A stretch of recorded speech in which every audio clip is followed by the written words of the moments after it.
You all. तो आज हम पढ़ेंगे संयुक्त लेंसों की फोकस दूरी का व्यंजक, अथवा आप इसे कह सकते हैं 1/f इक्वल अपान f1 प्लस 1/f2। ये कैपिटल एफ है, हमें प्रूफ करना संयुक्त लेंस की फोकस दूरी। इसके लिए हम सबसे पहले फिगर बनाएंगे। हम सबसे पहले फिगर बनाने में दो लेंसों का यूज करेंगे। देखिए हम दो लेंस बनाएंगे।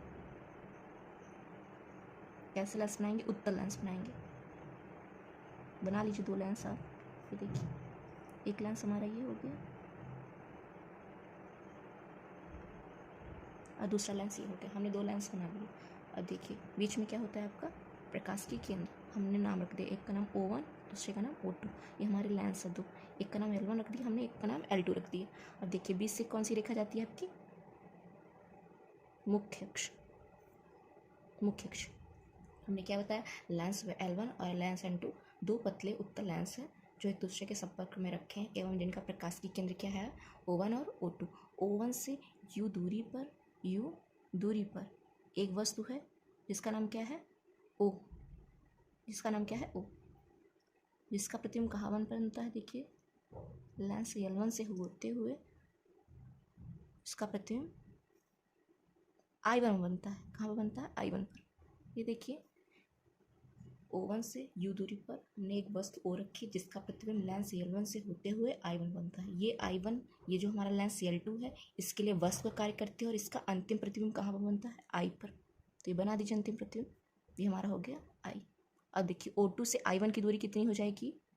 V1। कितनी हो जाएगी? V1। और O2 से I की दूरी कितनी हो जाएगी आपकी? V। O2 से I1 की दूरी V1 और O से I की दूरी आपकी हो गई कितनी? V। ये आपका हो गया फिगर कंप्लीट। अब चलिए जो जो हमने फिगर में बनाया है वैसे हम लैंग्वेज लिख देते हैं। तो हम क्या लिखेंगे? सबसे पहले माना L1 व L2 दो पतले उत्तल लेंस हैं। दो पतले उत्तल लेंस हैं जो एक दूसरे के संपर्क में रखे हैं। एक दूसरे के संपर्क में रखे हैं। ये देखिए रखे हैं एक दूसरे के संपर्क में। ये इसके नज़दीक है तो हमने वही लिख दिया। अब हम क्या करेंगे? जिनकी फोकस दूरी लिखेंगे। जिनकी फोकस दूरी कितनी हो जाएगी? फोकस दूरी हमारे पास दो लेंस है तो हमारी फोकस दूरी भी कितनी होगी? दो। इनकी फोकस दूरी कितनी हो जाएगी? F1 व F2। फिर हम क्या लिखेंगे? लेंस L1 द्वारा ये L1 द्वारा वस्तु O का प्रतिबिंब I1 बनता है तो वही हम लिख देंगे। लेंस L1 द्वारा वस्तु O का प्रतिबिंब कहाँ पे बनता है? I1 पर बनता है। तो लिख दीजिए I1 पर बनता है। और ये I1 है जो ये I1 लेंस L2 के लिए किसका कार्य करती है? वस्तु का कार्य करती है। तो लिख दीजिए यहाँ पे वस्तु का कार्य करती है। वस्तु का कार्य करती है और उसका अंतिम प्रतिबिंब कहाँ पे बनता है? I पर बनता है। और उसका अंतिम प्रतिबिंब I पर बनता है। यहाँ पे लिख दीजिए I पर बनता है। हमने क्या क्या बताया? माना L1 और L2 दो पतले उत्तल लेंस जो एक दूसरे के संपर्क में रखे हैं एवं जिनकी फोकस दूरियां कितनी है? F1 F2।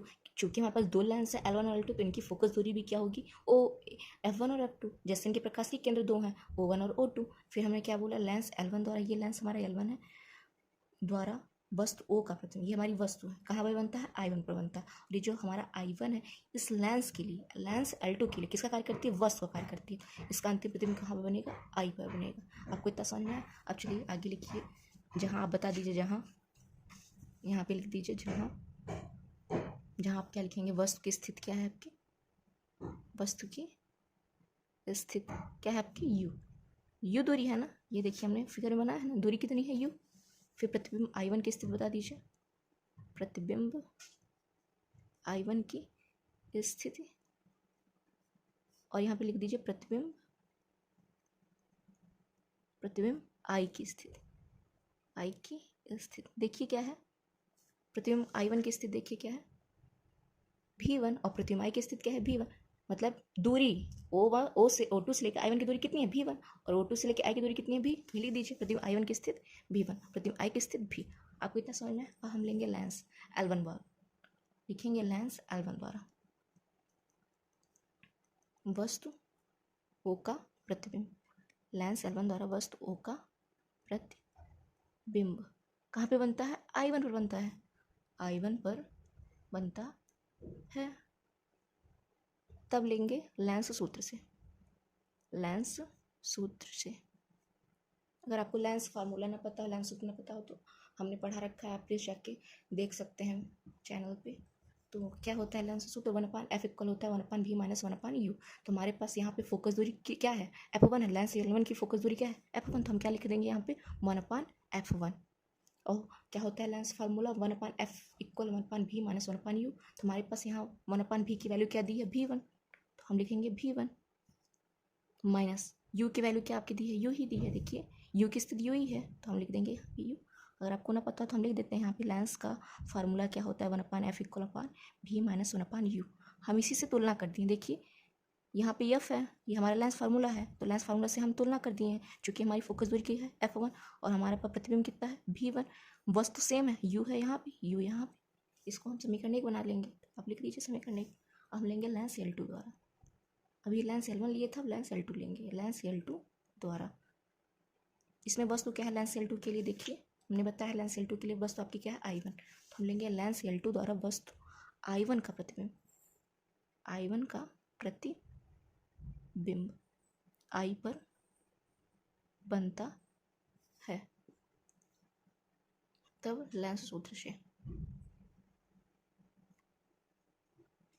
लेंस सूत्र से क्या हो जाएगा, यहाँ पे फोकस दूरी हमारी क्या हो जाएगी, यहाँ पे लेंस L1 के लिए f1 है, तो लेंस L2 के लिए f2 बराबर। अब देखिए 1 हम लिख दिए। अब भी देखिए v की वैल्यू हमारे यहाँ पे क्या दी है, किसके लिए, लेंस L2 के लिए कितनी दी है, लेंस L2 के लिए हमारा जो प्रतिबिंब है वो कहाँ बना है, ये देखिए I पर बना है ना, और वस्तु क्या है I1 है। देखिए यहाँ पे हम कौन सा प्रतिबिंब लेंगे, I लेंगे, तो I की स्थिति क्या है, I की वैल्यू क्या है v, तो यहाँ पे हम क्या लिख देंगे v, वही v ही होगा, क्योंकि हमारी v से कंपेयर करेंगे, चूँकि हमारा v का मान v ही दिया है, तो यहाँ पे माइनस बीच में लगाइए, 1/, लिखिए। अब देखिए हमारी प्रतिबिंब I1 के लिए वस्तु की दूरी कितनी है, यहाँ पे हमने लिखा है ना v1, तो यहाँ पे हम क्या लिख देंगे v1। यहाँ पे हमारी वस्तु की दूरी u थी, तो हमने u लिखी, यहाँ पे हमारी वस्तु की दूरी क्या है v1, तो हमने v लिखा। इसको आप क्या बना देंगे, समीकरण 2। अब लिख दीजिए समीकरण 1 में आप समीकरण 2 को जोड़ दीजिए, समीकरण 1 प्लस समीकरण 2 से। तो देखिए समीकरण 1 क्या है आपका 1/f1, LHS से LHS जुड़ेगा, RHS से RHS जुड़ेगा, मतलब लेफ्ट हैंड साइड से left hand side, right hand side से राइट हैंड साइड। तो लेफ्ट हैंड साइड देखिए 1/f1, इधर क्या है 1/f2। इक्वल करिए 1/v1 लिखिए माइनस 1/u लिखिए, फिर इन दोनों को ऐड कीजिए 1/v और इसको ऐड कर दीजिए 1/v1। अब देखिए जो चीज़ कट रही है उसको काट दीजिए। देखिए कुछ कट रहा है क्या, देखिए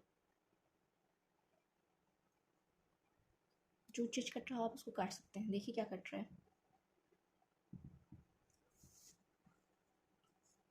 1/v1 यहाँ पे भी है, यहाँ पे हम 1/v1 है ना, यहाँ पे देखिए 1/f1 equal v1 minus 1/u है ना, तो हम भी वही लिखेंगे ना 1/v माइनस 1/u, फिर इस वाले को जोड़ देंगे 1/v माइनस। ये देखिए प्लस में इधर माइनस में तो कट जाएगा, तो काट दीजिए। तो क्या बचा आपका 1/f1 प्लस 1/f2 इक्वल, देखिए ये चीज़ माइनस में है, ये चीज़ प्लस में है, तो हम प्लस वाली चीज़ पहले लिख देंगे, 1/v हम पहले लिख देंगे, जो चीज़ माइनस में उसको हम बाद में लिख देंगे। तो 1/v माइनस 1/u। आपको इतना समझ में, आप इसको समीकरण 3 बना दीजिए। समीकरण 3 आपने बना दिया। देखिए नेक्स्ट हम क्या करेंगे, अब हम लिखेंगे संयुक्त, संयुक्त लेंस द्वारा वस्तु O का प्रतिबिंब किस पे बनता है, I पर बनता है। तब लिखिए यदि संयुक्त लेंस की फोकस दूरी f हो, फोकस दूरी क्या हो आपकी f हो, तब ये वाली लाइन समझिए आप लोग, हमने क्या लिखा, संयुक्त लेंस द्वारा वस्तु O का प्रतिबिंब किस पे बने, I पर बनता है। देखिए अगर मान लीजिए हम ये माने कि ये वस्तु O का प्रतिबिंब यहाँ पे बना I1 पर, और मैं बोला कि यदि हम इस वस्तु O का प्रतिबिंब एक बनाए हैं। यहाँ पे जैसे I1 बना है, फिर I1 लेंस L2 के लिए I1, मतलब हमारे कहने का ये है कि अगर ये दोनों लेंस संयुक्त हैं तो हमारा सिर्फ एक प्रतिबिंब बनेगा, किस पे? I पर। जब I पर प्रतिबिंब बनेगा तो हमारी फोकस दूरी कितनी होगी? एक होगी। चूंकि अलग अलग प्रतिबिंब बन रहे थे तो हमारी फोकस दूरी भी अलग अलग थी, F1 और F2। जब हमारा एक प्रतिबिंब बनेगा तो हमारी फोकस दूरी भी क्या होगी? एक होगी। इसी प्रकार हमारे प्रकाश के केंद्र भी क्या होगा? एक। जैसे यहाँ पे O1 और 2 है ना, तो हमारे प्रकाश के केंद्र भी क्या हो जाएगा? O। इसी प्रकार हमारी फोकस दूरी क्या हो जाएगी? F। यही हमने लिखा है। यदि संयुक्त लेंस द्वारा वस्तु का प्रतिबिंब I पर बनता है तब संयुक्त लेंस की फोकस दूरी क्या हो जाएगी? F। तो यहाँ पे आप लिख सकते हैं 1/f इक्वल 1/v माइनस 1/। वैसे अगर हमने मान लिया, जैसे यहाँ पे अलग अलग फोकस दूरी है 1/f1 प्लस 1/f2, अगर ये फोकस दूरी एक हो जाए, जब संयुक्त लेंस की बात हमने कर रहे हैं तो फोकस दूरी हमारी एक हो जाएगी ना, तो हम यहाँ पे इन दोनों की जगह पे क्या लिख दिए हैं? Capital F 1/f। तो 1/f इक्वल क्या हो गया आपका? 1/v minus 1/u। इसका फोर्थ इक्वेशन बना सकते हैं। अब आप लिखिए समीकरण 3 व समीकरण 4 से। अब देखिए समीकरण 3 आपका क्या है? देखिए आप समीकरण 3 को अच्छे से देख लीजिए, क्या है? 1/f1 plus 1/f2 equal 1/v minus 1/u। ये आपका समीकरण 3 है। और आपका समीकरण 4 क्या है? 1/f equal 1/v minus 1/u। देखिए दोनों के राइट हैंड साइड बराबर है कि नहीं? ये देखिए इधर भी 1/v माइनस 1/u है, और इधर भी देखिए, इधर भी 1/v माइनस ये 1/v माइनस 1/u है। तो जब दोनों पक्षों के राइट हैंड साइड बराबर, तो हम लेफ्ट हैंड साइड बराबर कर सकते हैं ना, मतलब और ये बराबर हो सकते हैं। हम लिख देंगे 1/f equal 1/f1 plus 1/f2। यही आपको प्रूफ करना था। देखिए आपको ये प्रूफ करना था ना, जो हमने स्टार्ट में लिखा है ना 1/f equal 1/f1 plus 1/f2। अगर आपको समझ में आता है तो स्क्रीनशॉट ले सकते हैं।